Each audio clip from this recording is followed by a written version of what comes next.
বাড়িমণ্ডল থেকে যে শর্ট কোয়েশ্চেনগুলো ভীষণ ভীষণ গুরুত্বপূর্ণ হতে চলেছে, এবং এই একটা পেজের মধ্যেই আমি সমস্ত শর্ট কোয়েশ্চেনগুলো, গুরুত্বপূর্ণ শর্ট কোয়েশ্চেনগুলো নিয়ে এসেছি। আশা করি শেষ পর্যন্ত যদি এই শর্ট কোয়েশ্চেনগুলো নিয়ে যে আলোচনা হচ্ছে শোনা যায় এবং এগুলোকে নোট ডাউন করা যায়, আশা করি এর মধ্যে থেকেই তোমাদের মাধ্যমিক পরীক্ষা, তোমাদের সেকেন্ড সামেটিভ, তোমাদের টেস্ট পরীক্ষা, সমস্ত পরীক্ষার কিন্তু কোয়েশ্চেন এর ভেতর থেকেই ম্যাক্সিমাম শর্ট কোয়েশ্চেন কমন পাবে। তাই খুব গুরুত্বপূর্ণ, শেষ অবধি আমরা সমস্ত শর্ট কোয়েশ্চেনগুলো, একটাই পেজ আমরা আলোচনা করছি, শুনে নেব।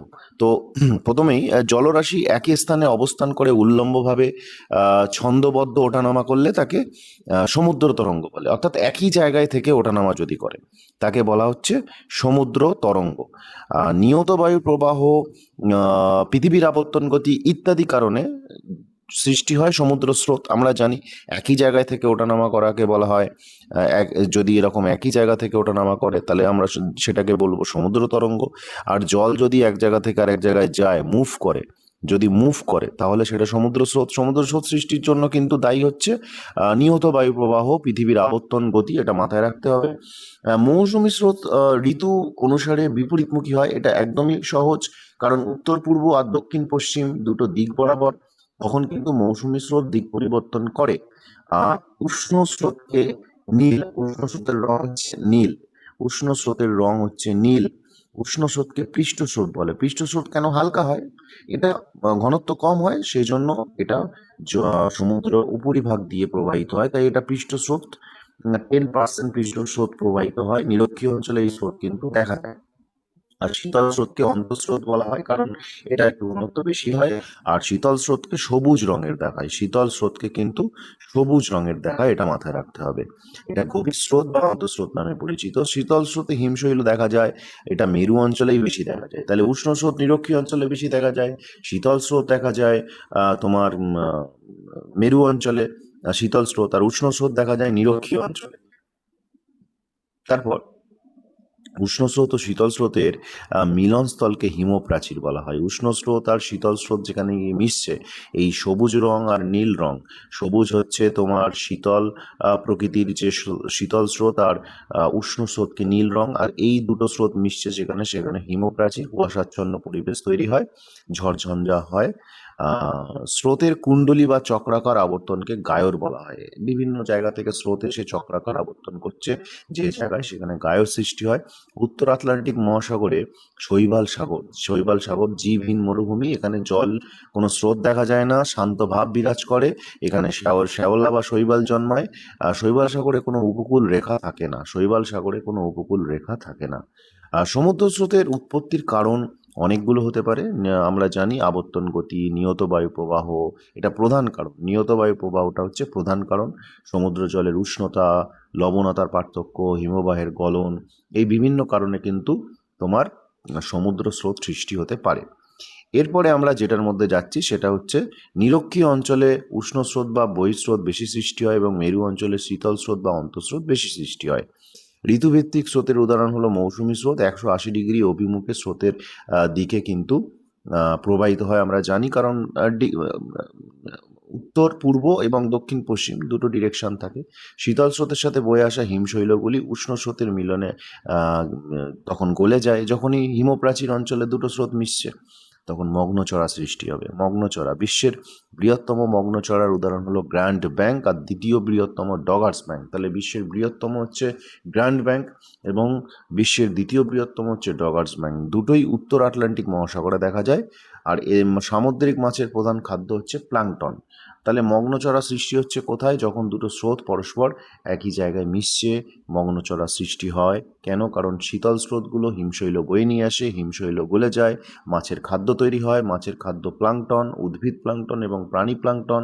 উদ্ভিদদেরকে খায় প্রাণী প্লাঙ্কটন, উদ্ভিদ প্লাঙ্কটনগুলোকে, এবং প্রাণী প্লাঙ্কটনগুলোকে খায় ছোট ছোট মাছ, সেই ছোট মাছকে আরও বড় মাছ খায়, এবং প্রচুর মৎস্য সমাগম হয়। তাই মগ্নচড়া সৃষ্টি হয় কোথায়? ওই হিমপ্রাচীর অঞ্চলে।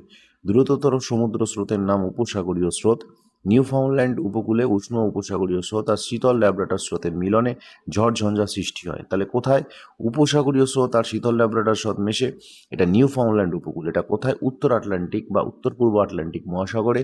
সেখানে উষ্ণ উপসাগরীয় স্রোত ও শীতল ল্যাব্রাডর স্রোতের মিলনে ঝড়ঝঞ্ঝা হয়, কুয়াশাচ্ছন্ন পরিবেশ সৃষ্টি হয় এবং হিমপ্রাচীর সৃষ্টি হয়। ওখানে মগ্নচড়া দেখা যায়।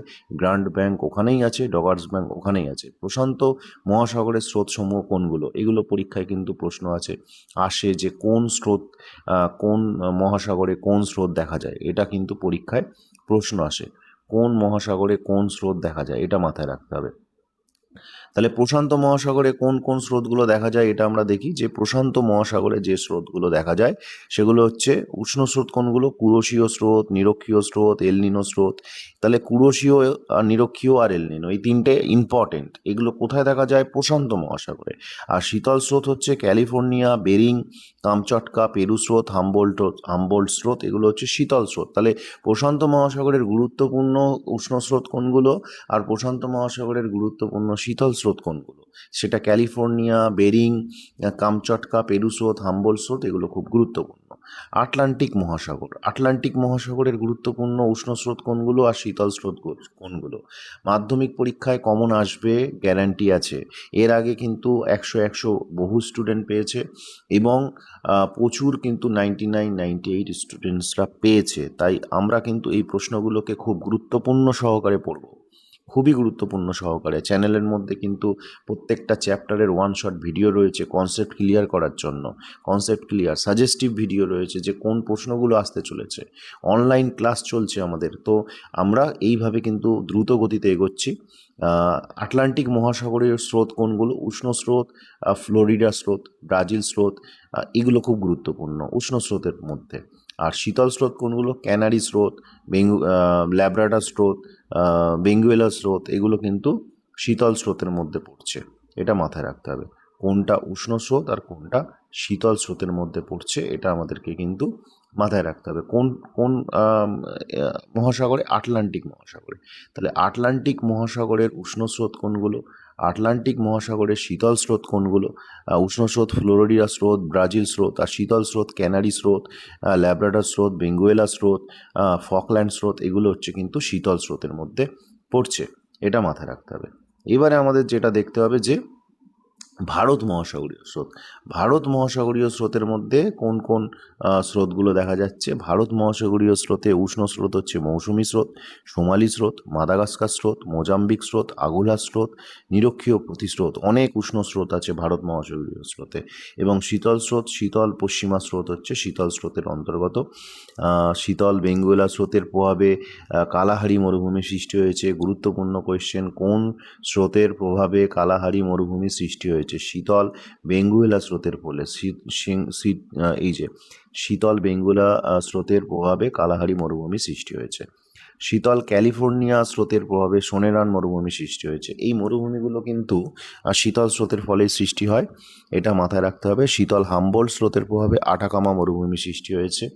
তাহলে কোন স্রোতের প্রভাবে কোন মরুভূমি সৃষ্টি হয়েছে? কালাহারি বেঙ্গুয়েলা স্রোত, ক্যালিফোর্নিয়া শীতল ক্যালিফোর্নিয়া সোনেরান মরুভূমি, এদিকে হচ্ছে হাম্বোল্ট স্রোত। এছাড়া ক্যানারি স্রোত আছে যেখানে সাহারা মরুভূমি সৃষ্টি হয়েছে। উষ্ণ এলনিনো স্রোতের প্রভাবে দক্ষিণ আমেরিকার পশ্চিম উপকূলে পেরু, ইকুয়েডর ও চিলি অঞ্চলে প্রবল বর্ষণ হয়। ভারতে খরা দেখা যায় যখন এলনিনো পর্যায়ে চলে, ভারতে খরা দেখা যায় যখন লা নিনা পর্যায়ে চলে, ভারতে বন্যা সৃষ্টি হয়। লা নিনার কারণে কিন্তু ওদের পেরু, ইকুয়েডর, চিলিতে তখন খরা হয়, আমাদের এখানে ভারতে কিন্তু বন্যা হয়। তো এগুলো গেল স্রোত থেকে। বায়ুমণ্ডলের দুটো অংশ, একটা হচ্ছে স্রোত আর একটা হচ্ছে কিন্তু জোয়ার ভাটা। তো এই কোয়েশ্চেনগুলো কিন্তু খুব ইম্পর্ট্যান্ট। তো পরের পার্টে আমরা যাচ্ছি। অল্প কিছু কোয়েশ্চেনই কিন্তু আছে, এগুলো কিন্তু মুখস্থ করতে হবে। আশা করছি এর ভেতরে কমন আসবে। এরপরে হচ্ছে জলরাশির উত্থান পতন। অ্যাকচুয়ালি অনেকগুলো এক্সপিরিয়েন্সের উপর ডিপেন্ড করে এই কোয়েশ্চেনগুলো করতে হয়। সেটা মাধ্যমিকের কোয়েশ্চেন প্রতিটি ইয়ার ওয়াইজ সেগুলো থেকে সিলেক্ট করতে হয়। এছাড়া এই কোয়েশ্চেনগুলো কোথা থেকে দিচ্ছে, সেখান থেকে আর কোন ইম্পর্টেন্ট কোয়েশ্চেন হতে পারে, এই সমস্ত ধারণাগুলো বিভিন্ন যে টেস্ট পেপারসগুলো আছে সেখানে কোনগুলো অ্যাটেম্প করছে, কোন প্রশ্নগুলো আসতে পারে চান্স রয়েছে, সেগুলোকে নিয়ে suggestive question, short question, long question তো দেওয়া আছে সাজেশন, কিন্তু শর্ট কোয়েশ্চেনের সাজেশন, এই যে একটা চ্যাপ্টার থেকে এই একটা পেজই পড়তে হবে। তো যদি মনে হয় যে পিডিএফ লাগবে কমেন্টে জানাবে, আমরা পিডিএফ পাঠিয়ে দেবো। আর যদি অনলাইন ক্লাস করতে চাও সেখানে কিন্তু দ্রুত গতিতে সিলেবাস এগোচ্ছে, এক্সাম চলছে, মক টেস্ট চলছে এবং ক্লারিফিকেশনও চলছে লাইভ ক্লাসে, তোমরা সেটাই জয়েন হতে পারো। আমরা এবারে যেটা দেখছি যে জোয়ার ভাটার যে পার্ট, জলরাশির উত্থানকে জোয়ার বলে এবং পতনকে ভাটা বলে, এটা সবাই জানি। কোটাল শব্দের অর্থ সমুদ্র, কোটাল শব্দের অর্থ সমুদ্র। দুটি কারণে জোয়ার হয়, চাঁদ ও সূর্য মহাকর্ষ শক্তি এবং পৃথিবীর কেন্দ্র বহির্মুখী শক্তি। তাহলে দুটো কারণ কি, একটা হচ্ছে চাঁদ ও সূর্যের মহাকর্ষ শক্তি এবং পৃথিবীর কেন্দ্র বহির্মুখী শক্তি। তাহলে চাঁদ পৃথিবীকে টানছে, সূর্য পৃথিবীকে টানছে, তার ফলেও জোয়ার হয়। আর পৃথিবী যে ঘুরছে তার ফলে যে আবর্তন করছে তার ফলে যে কেন্দ্র বহির্মুখী শক্তি উৎপন্ন হচ্ছে তার ফলেও কিন্তু জোয়ার হয়। পৃথিবী থেকে সূর্যের গড় দূরত্ব 15 কোটি কিলোমিটার এবং চাঁদের গড় দূরত্ব 3,84,000 কিলোমিটার। চাঁদ কাছে আছে তাই পৃথিবীকে চাঁদ বেশি আকর্ষণ করে, তাই চাঁদের প্রভাবে জোয়ার কিন্তু বেশি হয়। পৃথিবীর ওপর চাঁদের মহাকর্ষ শক্তি সূর্য অপেক্ষা 2.2 গুণ বেশি, 2.2 গুণ বেশি এবং আনুপাতিক হিসেবে 11.5, অর্থাৎ 11:5, আনুপাতিক হিসেবে 11:5। সূর্য অপেক্ষা চাঁদ কিন্তু 2.2 গুণ বেশি কিন্তু পৃথিবীকে আকর্ষণ করছে মহাকর্ষ শক্তির কারণে। গতিশীল বস্তুগুলি পৃথিবীর বাইরের দিকে বিক্ষিপ্ত হওয়ার যে শক্তি উদ্ভব হয় তাকে কেন্দ্র বহির্মুখী শক্তি বলে। বাইরের দিকে বিক্ষিপ্ত হচ্ছে, আবর্তনের কারণের জন্য ছিটকে যাওয়ার প্রবণতা, বাইরের দিকে ছিটকে যাওয়ার, বিক্ষিপ্ত হওয়ার প্রবণতা, এটা কেন্দ্র বহির্মুখী শক্তি। এই শক্তি পৃথিবীর মহাকর্ষ শক্তির বিপরীতে কাজ করে। অবশ্যই পৃথিবীর নিজেকে টেনে, মানে পৃথিবী কোনো বস্তুকে টানছে আর কোনো বস্তু ছিটকে যাচ্ছে, তাহলে বিপরীতই তো কাজ করছে। একই সময় সমগ্র পৃথিবীর দুটি অংশে জোয়ার হয়। আমরা জানি যে একটাকে বলে মুখ্য জোয়ার আর একটাকে বলে গৌণ জোয়ার। দুটো অংশে কিন্তু জোয়ার হয়, একটা হচ্ছে মুখ্য জোয়ার আর একটা গৌণ জোয়ার, এবং দুটি অংশে ভাটা হয়, দুটি অংশে ভাটা হয়। চাঁদের আকর্ষণে কিন্তু মুখ্য জোয়ার হয় আর সূর্যের আকর্ষণে কিন্তু গৌণ জোয়ার হয়। চাঁদের আকর্ষণে হয় মুখ্য জোয়ার আর সূর্যের আকর্ষণে হয় গৌণ জোয়ার, এটা আমাদেরকে মাথায় রাখতে হবে। তাহলে কার আকর্ষণে মুখ্য জোয়ার হয়? চাঁদের আকর্ষণে হয় মুখ্য জোয়ার আর সূর্যের আকর্ষণে হয় গৌণ জোয়ার। এবারে আমাদের যেটা পড়তে হবে সেটা হচ্ছে পূর্ণিমা এবং অমাবস্যা উভয় তিথিতেই ভরা জোয়ার বা ভরা কোটাল হয়। পূর্ণিমা এবং অমাবস্যা উভয় তিথিতে ভরা জোয়ার বা ভরা কোটাল হয়। পূর্ণিমার তুলনায় অমাবস্যা তিথিতে জোয়ারের প্রাবল্য বেশি। তাহলে পূর্ণিমার তুলনায় অমাবস্যায় কিন্তু জোয়ারের প্রাবল্য বেশি থাকে। এর কনসেপ্ট কিন্তু আমাদের ক্লিয়ার করা আছে। কোথায়? আমাদের ওয়ান শট বাড়িমণ্ডল আছে দুটো পার্টে, সেখানে পুরো ক্লিয়ার করা আছে। আশা করি নিজে লেখার ক্ষমতা এবং দক্ষতা অর্জন হবে যদি মন দিয়ে ভিডিওটা দেখা হয়। অমাবস্যা তিথিতে সংযোগ অবস্থায় পৃথিবীর একই পাশে একই সরল রেখায় চাঁদ ও সূর্যের অবস্থান, অর্থাৎ পৃথিবীর একই দিকে যদি চাঁদ এবং সূর্য থাকে তাহলে অমাবস্যা তিথি। সেখানে সূর্যের আলো চাঁদের ওপর আসবে না, তাই চাঁদ থেকে রিফ্লেকশন হয়ে পৃথিবীতে আসবে না। আকর্ষণে ভরা কোটাল সৃষ্টি হয়। ভরা কোটাল হতে গেলে চাঁদ এবং সূর্য একই সাথে কিন্তু পৃথিবীর জলকে টানছে বা পৃথিবীকে আকর্ষণ করছে। এই কৃষ্ণপক্ষ শুক্লপক্ষের অষ্টমী তিথিতে চাঁদ সূর্য পৃথিবীকে কেন্দ্র করে পরস্পরে সমকোণে অবস্থান করে। তাহলে কৃষ্ণপক্ষ আর শুক্লপক্ষের অষ্টমী তিথিতে চাঁদ সূর্য পৃথিবী এরা কিন্তু পরস্পরে সমকোণে অবস্থান করে 90 ডিগ্রি অ্যাঙ্গেলে। তখন কিন্তু জোয়ারের মাত্রা কমে যায়, 20% মতো কমে যায়। একে মরা কোটাল বলা হয়, একে বলা হয় মরা কোটাল। এটাও কনসেপ্ট বোঝানো আছে কিভাবে অবস্থান করে, কিভাবে আকর্ষণ করে। চাঁদ তার কক্ষপথে 27.1 দিনে পৃথিবীর চারিদিকে ঘোরে। চাঁদ প্রতিদিন পৃথিবীর 13 ডিগ্রি 10 মিনিট কৌণিক দূরত্ব অতিক্রম করে, এটাও বোঝানো আছে। দুটি মুখ্য জোয়ারের মধ্যে সময়ের ব্যবধান 24 ঘন্টা 52 মিনিট। দুটি গৌণ জোয়ারের মধ্যে সময়ের ব্যবধান 24 ঘন্টা 52 মিনিট। দুটো জোয়ার যদি হয়, একটা মুখ্য জোয়ার একটা গৌণ জোয়ার যদি হয়, তখন হয়ে যাবে ওটা অর্ধেক, 12 ঘন্টা 26 মিনিট। দুটি মুখ্য জোয়ার এবং দুটি গৌণ জোয়ারের মধ্যে পার্থক্য 12 ঘন্টা 26 মিনিট, এটা আমাদেরকে মাথায় রাখতে হবে। একটি জোয়ার এবং একটি ভাটার মধ্যে সময়ের পার্থক্য 6 ঘন্টা 13 মিনিট। জোয়ার ও ভাটার প্রত্যেকটির স্থায়িত্বকাল কিন্তু 6 ঘন্টা। সিজিগি শব্দের অর্থ যোগবিন্দু, আর সিজিগি মানে হচ্ছে একই সরল রেখায় যখন চাঁদ, সূর্য, পৃথিবী অবস্থান করে সেটা কিন্তু সিজিগি। চাঁদ, পৃথিবী, সূর্যের রৈখিক সরল রৈখিক অবস্থান 180 ডিগ্রি অবস্থানকে সিজিগি বলা হয়। সিজিগি অবস্থানকে দুটি ভাগে ভাগ করা যায়, সংযোগ এবং প্রতিযোগ। আর এই সংযোগ অবস্থানে কি হয়, সূর্য এবং পৃথিবীর মাঝে চাঁদ অবস্থান করে। সূর্য এবং পৃথিবীর মাঝে যখন চাঁদ অবস্থান করে তখন তাকে বলা হচ্ছে সংযোগ, এবং পৃথিবী যখন মিডিলে চলে আসবে তখন কিন্তু প্রতিযোগ অবস্থান। সিজিগির দুটো পার্ট। সংযোগ অবস্থানে অমাবস্যা তিথিতে সবচেয়ে শক্তিশালী ভরাকোটাল হয়। সংযোগ অবস্থানে অমাবস্যা তিথিতে সব থেকে শক্তিশালী ভরাকোটাল হয়। গুরুত্বপূর্ণ বিষয়, সংযোগ অবস্থান মানেই হচ্ছে যখন চাঁদ মিডিলে চলে আসে। অবশ্যই চাঁদ সূর্য একসাথে পৃথিবীকে টানে, আকর্ষণ করে। এদিকে আর কি দেখছি, 15 দিন অন্তর কিন্তু চাঁদ পৃথিবীর মধ্যে দূরত্ব বাড়ে এবং কমে 15 দিন অন্তর। চাঁদ এবং পৃথিবীর মধ্যে দূরত্ব বাড়লে তাকে কি বলা হয়, চাঁদ এবং পৃথিবীর মধ্যে যদি দূরত্ব বাড়ে তাকে বলে অ্যাপোজি। 4,07,000 kilometre, 07 apogee. চাঁদ পৃথিবীর সব থেকে দূরত্ব এই দিন, মানে এই সময় এই যে দূরত্বটা সব থেকে বেশি দূরত্ব 4,07,000 কিলোমিটার। জোয়ারের মাত্রা এক্ষেত্রে কম হবে কারণ দূরে আছে, একে অ্যাপোজিয়ান জোয়ার বলে। আর যখন কাছে আসবে তখন দূরত্ব হচ্ছে 3,56,000 কিলোমিটার, চাঁদ আর পৃথিবী। এটাকে বলা হয় পেরিজি, এবং এই জোয়ারটা বেশি হয়, একে বলা হয় পেরিজিয়ান জোয়ার। এখানে স্বাভাবিকের তুলনায় 20% বেশি জোয়ার হবে। অর্থাৎ চাঁদ এবং পৃথিবী যদি দূরে থাকে, এটা যদি পৃথিবী হয়, এটা যদি চাঁদ হয়, এটা ধরো দূরে আছে। আর যদি ক্লোজ হয় তাহলে দূরে হচ্ছে 4,07,000 কিলোমিটার দূরত্ব, আর কাছে হচ্ছে 3,56,000 কিলোমিটার। জোয়ারের মাত্রা বেশি হবে অবশ্যই এখানে পেরিজিতে, একে পেরিজিয়ান জোয়ার বলা হয়। 20% কিন্তু বেশি হয়, পেরিজি অবস্থানে জোয়ারের মাত্রা 20% বেশি হয়। এরপরে যেটা আমরা দেখতে পাচ্ছি যে পেরিজি সিজিগি অবস্থান মিললে প্রবলতম কিন্তু জোয়ার ভাটা মানে ভরাকোটাল হবে, একে বলা হচ্ছে প্রক্সিজিয়ান। 1.5 বছর অন্তর কিন্তু হয়, প্রক্সিজিয়ান কিন্তু 1.5 বছর অন্তর দেখা যায়। ভরাকোটালের সময় সমুদ্রের জল অতিরিক্ত ফুলে উঠে নদীর উজানের দিকে প্রবেশ করে জলোচ্ছ্বাস সৃষ্টি করে, তাকে বান ডাকা বলে। অবশ্যই নদী তো চাইবে আমিও ঢুকি সমুদ্রের মধ্যে, সমুদ্রও চাইছে ভরাকোটালের সময় আমি প্রবল বেগে নদীর দিকে মোহনা দিয়ে ঢুকি, তখন ওই উভয়ের মধ্যে কিন্তু প্রবল জলের মধ্যে উচ্ছ্বাস দেখা যায়, একে বান ডাকা বলা হয়। বর্ষাকালে অমাবস্যা তিথি যদি হয় তাহলে বান ডাকা কিন্তু আরও তেজ নেবে। এই কোটালে বান ডাকা আরও প্রবল হলে তাকে সারাসারি বান বলা হয়। এই বান ডাকা হুগলি নদী, টেমস নদী, আমাজন নদী, ইয়াংশি কিয়াং ইত্যাদি নদীতে কিন্তু দেখা যায়। ফানেল আকৃতির চওড়া নদীকে মোহনায় কিন্তু বান ডাকা দেখা যায়। বন্যা সৃষ্টি হয়, নদীর বাঁধ ভেঙে যায়, নৌকা, লঞ্চ, স্টিমার ডুবে যেতে পারে, মানুষও গবাদি পশু প্রাণহানি হতে পারে। জোয়ারের লবণাক্ত জল বন্দরগুলিতে যদি অসুবিধা আমরা দেখি, যে জোয়ারের সময় লবণাক্ত জল বন্দরগুলিতে ঢুকতে পারে, বরফ জমতে দেয় না।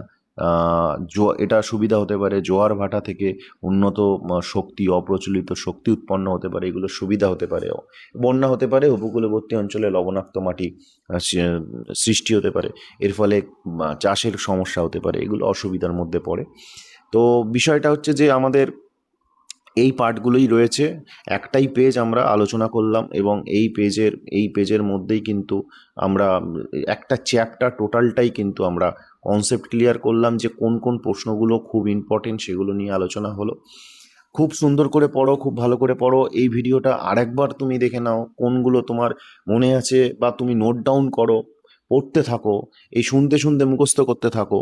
আশা করি তুমি কিন্তু সব কোয়েশ্চেন কমন পাবে। নিজের মতো করে একটা এই চ্যাপ্টারের নোট রেডি করো, নিজের মতো করে শুনতে শুনতে। হ্যাঁ, এই শুনতে শুনতে তুমি মনে করো, তারপর টেক্সট বইতে যাও, দেখো তোমার কনসেপ্ট ক্লিয়ার হবে। এইভাবেই সাজানো এই নোটটা, কনসেপ্টটা ক্লিয়ার করো। এবং শর্ট কোয়েশ্চেন এগুলো খুব গুরুত্বপূর্ণ, ভীষণ গুরুত্বপূর্ণ। তুমি তোমার চ্যাপ্টার ওয়াইজ বড় কনসেপ্টগুলো নেওয়ার জন্য ওয়ান শট ভিডিওগুলো দেখো, তোমার সামনে পরীক্ষা, তুমি নিজের মতো করে নোট করো, সাজেশানগুলো দেখো, সাজেশান কমন আসবে। আমি 100% তোমাদেরকে গ্যারান্টি দিচ্ছি, সাজেশান কমন পাবেই। সেইভাবে রেডি করা, তোমাদের পরীক্ষা খুব ভালো হোক। যদি কোনো অসুবিধা হয় তুমি কমেন্ট করে জানাও, আর কি চাইছো, কোন চ্যাপ্টার চাইছো সেটাও তুমি কমেন্ট করে জানাও। সহযোগিতার হাত বাড়াবো এবং তুমি অনলাইন ক্লাস জয়েন করতে পারো। সেখানেও কিন্তু আমাদের খুব সুন্দরভাবে ক্লাস চলছে। এই সমস্ত নোটস পিডিএফ আকারে দেওয়া হচ্ছে, সেখানে কনসেপ্ট ক্লিয়ার হচ্ছে, সেখানে তোমাকে এক্সাম নেওয়ার ব্যবস্থা করা হচ্ছে। সমস্ত বিষয়গুলো কিন্তু আমাদের চলছে। তো এখন আজ এই পর্যন্তই। আশা করি তোমরা খুব মন দিয়ে পড়ছো। বাবা মায়ের স্বপ্নগুলো সত্যি করতে হবে এবং কিন্তু আর একটুও সময় নষ্ট করা যাবে না, আর একটুও সময় নষ্ট করা যাবে না, কারণ আর সময় নেই। এবার এই সময়ে এই মুহূর্তে তুমি যত দ্রুত পড়বে তত দ্রুত কিন্তু তুমি এগিয়ে যাবে। খুব ভালো থেকো, কোনো অসুবিধা হলে জানিও।